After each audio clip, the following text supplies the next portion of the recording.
ಇನ್ನು ಕೋಮು ಪ್ರಚೋದನಕಾರಿ ಭಾಷಣ ಮತ್ತು ಮಹಿಳೆಯರಿಗೆ ಅಪಮಾನ ಮಾಡಿದಂತ ಆರೋಪದ ಅಡಿಯಲ್ಲಿ ಆರ್ಎಸ್ಎಸ್ ಮುಖಂಡರಾಗಿರುವಂತಹ ಕಲ್ಲಡ್ಕ ಪ್ರಭಾಕರ್ ಭಟ್ ವಿರುದ್ಧ ಕೇಸ್ ದಾಖಲಾಗಿದೆ.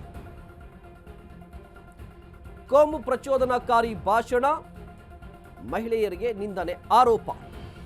ಆರ್ಎಸ್ಎಸ್ ಮುಖಂಡ ಕಲ್ಲಡ್ಕ ಪ್ರಭಾಕರ್ ವಿರುದ್ಧ ಈಗ ದೂರು ದಾಖಲಾಗಿದೆ.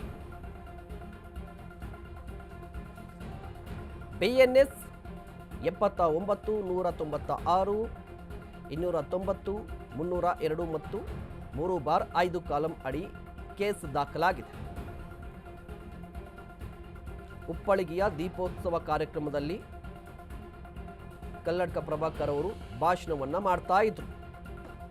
ಆ ಭಾಷಣ ಸಿಕ್ಕಾಪಟ್ಟೆ ವೈರಲ್ ಆಗ್ತಾ ಇದೆ. ಕಾರಣ ಇಷ್ಟೇ, ರಾಜ್ಯದಲ್ಲಿ ಈಗ ಸರ್ಕಾರ ವರ್ಸಸ್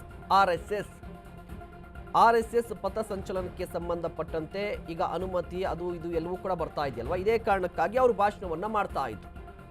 ಭಾಷಣವನ್ನ ಮಾಡುವಂತಹ ಸಂದರ್ಭದಲ್ಲಿ ಧಾರ್ಮಿಕ ದ್ವೇಷವನ್ನ ಅಥವಾ ಪ್ರಚೋದನಾಕಾರಿ ಹೇಳಿಕೆಗಳನ್ನು ಕೊಟ್ಟಿದ್ದಾರೆ. ಇದಲ್ಲದೆ ಮಹಿಳೆಯರ ಘನತೆಗೆ ಧಕ್ಕೆ ಬರುವ ರೀತಿಯಲ್ಲಿ ಮಾತನಾಡಿದ್ದಾರೆ ಅಂತ ಹೇಳಿ ಆರೋಪವನ್ನ ಮಾಡಿ ಪುತ್ತೂರಲ್ಲಿ ಈಗ ಪುತ್ತೂರು ಪೊಲೀಸ್ ಠಾಣೆಯಲ್ಲಿ ಪ್ರಕರಣ ಕೂಡ ದಾಖಲಾಗಿದೆ. ಇವರ ವಿರುದ್ಧ ಸಾಕಷ್ಟು ವೈರಲ್ ಆಗ್ತಾ ಇದ್ದಂತಹ ಕೇಸ್ ಇದು. ಅಂದರೆ ಪ್ರಭಾಕರ್ ಅವರು ಭಾಷಣವನ್ನು ಮಾಡ್ತಾರೆ, ಎಲ್ಲರಿಗೂ ಕೂಡ ಗೊತ್ತಿರುವಂಥದ್ದು ಅವರ ಭಾಷಣಗಳು, ಜೊತೆಗೆ ಅವರು ಯಾರ ಪರವಾಗಿ ಮಾತನಾಡ್ತಾರೆ ಇದೆಲ್ಲವೂ ಕೂಡ ಗೊತ್ತಿದೆ.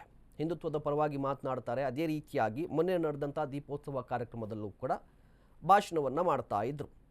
ಆ ಸಂದರ್ಭದಲ್ಲಿ ಈ ಕೋಮು ಪ್ರಚೋದನಾತ್ಮಕವಾಗಿ ಮಾತನಾಡಿದ್ದಾರೆ, ಹೇಳಿಕೆಗಳನ್ನು ಕೊಟ್ಟಿದ್ದಾರೆ, ಇದು ತಪ್ಪು ಅಂತ ಹೇಳಿ. ಇದಲ್ಲದೆ ಅದೇ ಸಂದರ್ಭದಲ್ಲಿ ಮಹಿಳೆಯರಿಗೆ ಅಪಮಾನಿಸಿದ್ದಾರೆ, ಮಹಿಳೆಯರ ಘನತೆಗೆ ಧಕ್ಕೆ ಬರುವ ರೀತಿಯಲ್ಲಿ ಮಾತನಾಡಿದ್ದಾರೆ ಅಂತ ಆರೋಪಿಸಿ ಅವರ ವಿರುದ್ಧ ಈಗ ದೂರು ದಾಖಲಾಗಿದೆ.